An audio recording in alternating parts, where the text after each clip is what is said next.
There's something strange in the neighborhood. Who you gonna call? Ghostbusters! I ain't afraid of no ghost.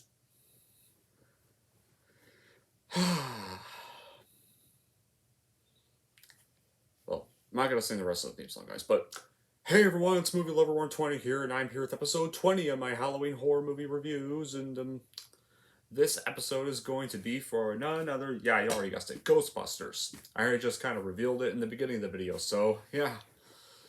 So, I will say this, can't wait to talk about the first film in the series. This is one of my favorite movies, favorite comedies of all time. It's an iconic film. It's so gold to watch from start to finish. Like, it's just easily a phenomenal movie in general, man. So I really cannot wait to talk about it. Actually, around like November, I'm going to be reviewing the Ghostbusters 2 and Ghostbusters 2016. Calm down. Don't get your button. Don't press yourself now. In November, because of Ghostbusters Afterlife coming out. So yeah, I'm going to be reviewing all three of the movies. Man, that sucks having to review that reboot. But anyway, let's review the best one. The first one. The one that started it all. Released in 1984. So what's this movie about? Well, here's the plot of this movie. The first movie revolves around three guys named Peter Beckman, Ray Stentz, and Egon Sungler, who work at Columbia University, where they delve into the paranormal and fiddle with many unethical experiments on their students. As they are kicked out of the university, they really understand the paranormal and go into business for themselves. Under the new snazzy business named of Ghostbusters, and living in the old firehouse building they work out of, they are called to rid New York City of paranormal phenomenon at everyone's whim, for a price. They make national press as the media reports that Ghostbusters are the cause of it all. Thrown in jail by the EPA, the mayor takes a chance and calls on them to help save the city. Unbeknownst to all, a long-dead Gozer worshipper erected a downtown apartment building, which is the cause of all the paranormal activity. They find out the building could resurrect the ancient hideous god Gozer and bring an end to all humanity. Who are you gonna call to stop this terrible world-ending menace? Yeah. So, before I dive into this review, let's say how this movie was made. Ghostbusters was written by Dan Aykroyd's fascination with and belief in the paranormal. This was inherited from his father, who wrote the book of History of Ghosts, his mother, who claimed she had seen ghosts, a grandfather of his who experimented while using radios to contact the dead, and a great-grandfather, a renowned spiritualist. In 1981, he wrote an article on quantum physics and parapsychology and the journey of the American Society for Physical Research, which gave him the idea of trapping ghosts. Aykroyd was also drawn to the idea of modernizing the comedic ghost films of the mid-20th century made by teens like Abbott and Costello, Bob Hope, Ghost, and the Bowery Boys. Aykroyd wrote the script, intending to start alongside Eddie Murphy and his close friend and fellow Saturday Night Live analyst John Belushi, before the latter's accidental death in March 1982. Aykroyd recalled writing one of Belushi's lines when producer and talent agent Bernie Bilstein called to inform him of Belushi's death. He turned to another SNL former castmate, Bill Murray, who agreed to join the project, but without an explicit agreement, which is how he often worked. Aykroyd pitched his concept to Bilstein as three men who chased ghosts and include a sketch of the Marshmallow Man. He likened them to normal pest control workers, saying that calling it Ghostbusters was just like getting rats removed. Aykroyd believed Ivan Reitman was the logical choice to direct, based on his successes with films like Animal House and Stripes. Reitman was aware of the film's outline with Belushi, and still a prospective cast member, and it took place in the future with many groups of intergalactic Ghostbusters. He felt it would have cost something like $200 million to make. Aykroyd's original 70 to 80 page script treatment was more serious in tone and intended to be scary, but it was then changed to like horror comedy. Reitman met with Aykroyd at Arts del Castillo in Studio City, Los Angeles, and explained his concept would be impossible to make. He suggested setting it entirely unearthed would make the extraordinary elements more humorous. And if they focused on realism from the beginning, then the Marshall Man would be more believable by the end. Raymond also wanted to detail the Ghostbusters' origins before stating their business, saying this was the beginning of the 1980s. Everyone was going to business following the meeting. The pair met Harold Ramis at Burbank Studios. Raymond had worked with him on the previous films and believed he could better execute the tone he intended for the script than Aykroyd. Raymond also felt Ramis should portray a Ghostbuster. After he read the script, Ramis joined the project immediately. Yeah, and so from then on, the film would go on to become the horror comedy in 1984 known as Ghostbusters. The film was released in June 1984, the same day as Gremlins, and was massively successful with critics and at the box office. It became the highest grossing comedy of all time at the time of its release, and is now seen as one of the best horror comedies in history, and just one of the best comedy movies in general. Yeah, and I agree with them. This is obviously one of my favorite comedy movies of all time. It's an iconic movie.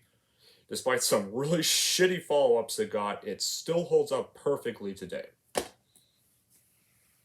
Here are the good qualities. Well, it's got this creative idea about ghost exterminators, with a pest exterminator, except this time, these exterminators exterminate ghosts. Our main characters have superb chemistry, like Peter Venkman, Ray Stantz, especially some good chemistry between Bill Murray and Dan Aykroyd, Hal Ramis. Ernie. Okay, I gotta try. And Ernie, I forget his last name, but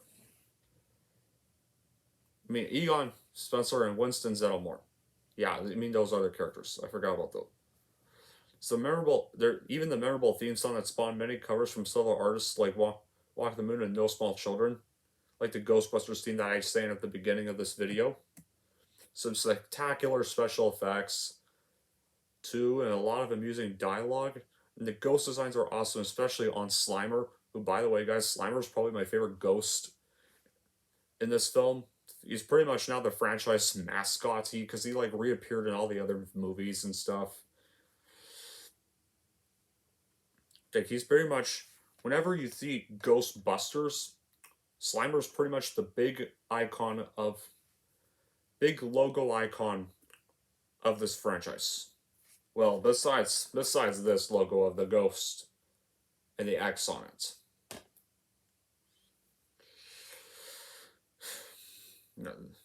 The scene where the Stay Puft Marshall Man at the very end goes berserk in the third act and final act was exciting, and his fate is very interesting too. And the Ecto 1 car that the Ghostbusters use to get around to where they need to go is another great iconic 80s movie car, along with that DeLorean from Back to the Future, which was released the following year in 1985. And Slimer and Stay Puft Marshmallow Man are very entertaining, likable villains. Even Gozer might actually be too, even though it doesn't really have much screen time, really. The poster is one of the most iconic in film history, too. There was a very underrated deleted scene where Ghost gives a blowjob to Ray, but I can see why that was deleted, since I don't think it's really kind of needed in kind of a way.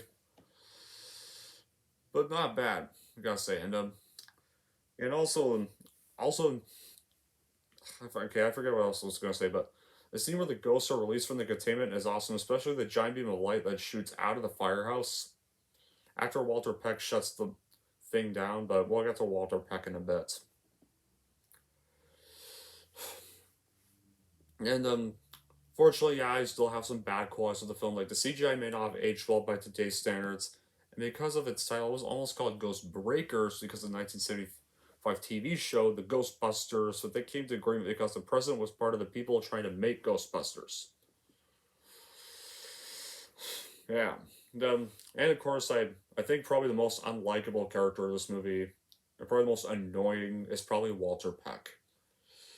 Then again, he's played by the same guy who plays that really annoying, obnoxious reporter in the two Die Hard movies, so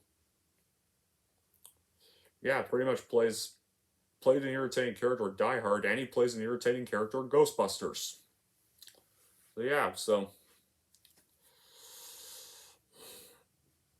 yeah, and then And like I've mentioned, it also spawned both a shitty sequel and an even shittier reboot. Calm down. Save your riled energy for when that review comes. Alright, but despite that, still a phenomenal masterpiece, and hopefully Afterlife might be decent, I hope. Hopefully it would be good to finally get a decent Ghostbusters sequel if that happens.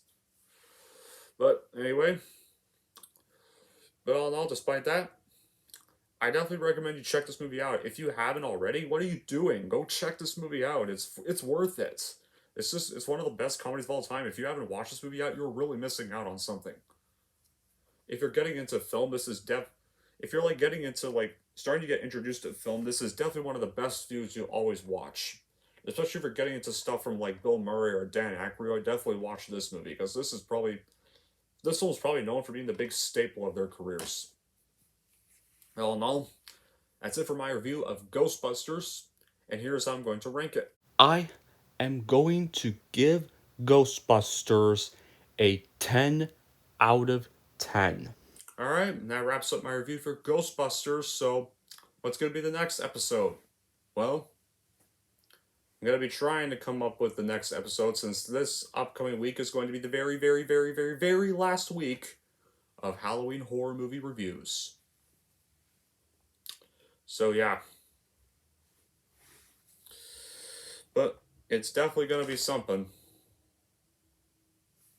Because this review is going to be for a lot of horror films this final week. Since there won't be any blockbusters coming out next Friday that I want to see.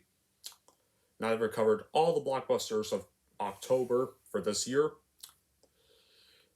This whole week will be all the Halloween horror movie review episodes. So yeah, but until then, that'll be it for this episode. Thank you all for watching. And if you like this and want to see more, then don't forget to like, subscribe to Movie Lover 120.